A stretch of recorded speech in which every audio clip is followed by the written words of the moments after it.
ముఖ్యంగా ఇవాళ మనం మాట్లాడుకోవాల్సింది అయోధ్య సర్వాంగ సుందరంగా ఇవాళ ముస్తాబోతోంది. ఇక అయోధ్యలో జన్మించిన రాముడు అంటే ముఖ్యంగా ఇవాళ పుత్రకామేష్టి యాగం గురించి దశరథ మహారాజు చేసిన పుత్రకామేష్టి యాగం గురించి అయితే పూర్వమున శ్రవణుడు వారి గురించి వినే ఉంటారు.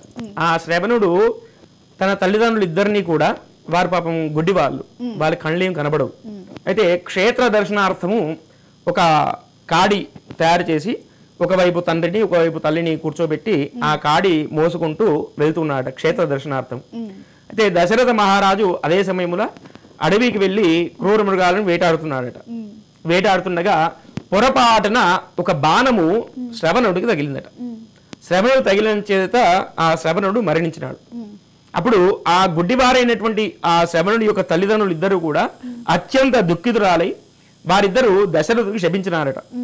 నీవు పుత్ర సంతాన హీనుడపై ఉండుగాక అని చెప్పేసి శపించినాడట. అప్పుడు దశరథుడు తను చేసినటువంటి తప్పుకు చింతించి వెంటనే వారి దగ్గరికి వెళ్ళి పాదాక్రాంతుడై జరిగిన విషయం అంతా తెలిపినాడట. ఏమని, నేను కావాలని ఈ విషయం చేయలేదు, అది పొరపాటున ఆ బాణం అనేది మీ యొక్క కుమారుడికి తగిలినది, ఇది జరిగినది అని చెప్పగానే అప్పుడు వారు కూడా దుఃఖించి, సరే మేము ఇచ్చినటువంటి శాపానికి ఒక విరుగుడైతే ఉన్నది, అది ఏమిటి అంటే నీవు కూడా పుత్ర వియోగం ద్వారానే నీకు మరణం సంభవిస్తుంది అని చెప్పి చెప్తున్నట్టు. ఆ తర్వాత కొందరు ఋషులు మునులు వాళ్ళు ఇచ్చినటువంటి సలహా మేరకు సంతానము కొరకై పుత్రకామేష్టి యాగం చేసినారట. ఆ పుత్రకామేష్టి యాగానికి అగ్నిదేవుడు కూడా సంతోషించి ఒక పాయసం ఉన్నటువంటి గిన్నెని దశరథ మహారాజుకు ఇచ్చినాడు. ఆ పాయసం ఉన్నటువంటి గిన్నెని తన భార్యలైనటువంటి ముగ్గురికి, కౌసల్య, సుమిత్ర, కైకేయి, వీరి ముగ్గురికి కూడా పంచినాడట. పంచినంత మీద వారికి పుత్ర సంతానం కలిగినది. రామ, లక్ష్మణ, భరత, శత్రుఘ్నులు పుత్ర సంతానం కలిగినది. అందుకోసమనే ఎవరికైనా కూడా ఇప్పటికీ పుత్ర సంతానం లేని వారైతే, పుత్రుని కొరకు ఎవరైతే వేచి చూస్తున్నారో వారు ఈ యొక్క పుత్రకామేష్టి యాగం చేస్తే ఖచ్చితంగా పుత్ర సంతానం కలుగుతుంది అని చెప్పేసి మనం ఈ యొక్క వృత్తాంతం ద్వారా తెలుసుకోవచ్చు. ముఖ్యంగా చూసుకుంటే శ్రీరామ రక్ష సర్వ జగత్ రక్ష, అలాగే రామరక్షా స్తోత్ర పారాయణ వల్ల కూడా మనకి సకల శుభాలు కలుగుతాయి అనుకుంటుంటాం.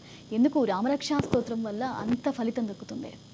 అయితే శ్రీరామ రక్ష సర్వ జగత్ రక్ష మనకు ఆ మంత్రంలోనే ఉందండి. శ్రీరామ రక్ష సర్వ జగత్, మొత్తం అంతా లోకానంతటికీ కూడా రక్ష చేసేవాడు ఎవరయ్యా అంటే ఆ రామచంద్రుల వారు మాత్రమే. ఏ విధంగా అంటే మనకు మన భారతీయ సనాతన ధర్మానుసారము మనం ఒక వాక్యం ప్రతి పూజలో ఒక వాక్యం అంటాము. ఏమని అంటే లోకా సమస్త సుఖినో భవంతు, సర్వే జనా సుఖినో భవంతు అంటారు. మనము హిందూ మతం మాత్రమే బాగుండాలి, లేకపోతే వేరే మతం మాత్రమే బాగుండాలి అనేటువంటి కోరుకోము. ఏమని కోరుకుంటాము? ఈ విశ్వంలో ఉన్నటువంటి సకల జనులందరూ కూడా సుఖంగా ఉండాలి.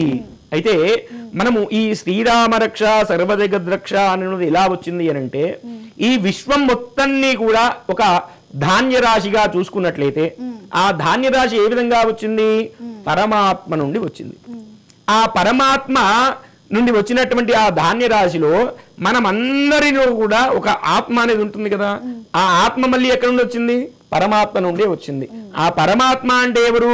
సాక్షాత్తు భగవంతుడైనటువంటి విష్ణుమూర్తి. విష్ణుమూర్తి యొక్క అవతారము సాక్షాత్తుగా మానవ అవతారం ఎత్తినటువంటి అవతారం పేరే రామచంద్రుల వారు.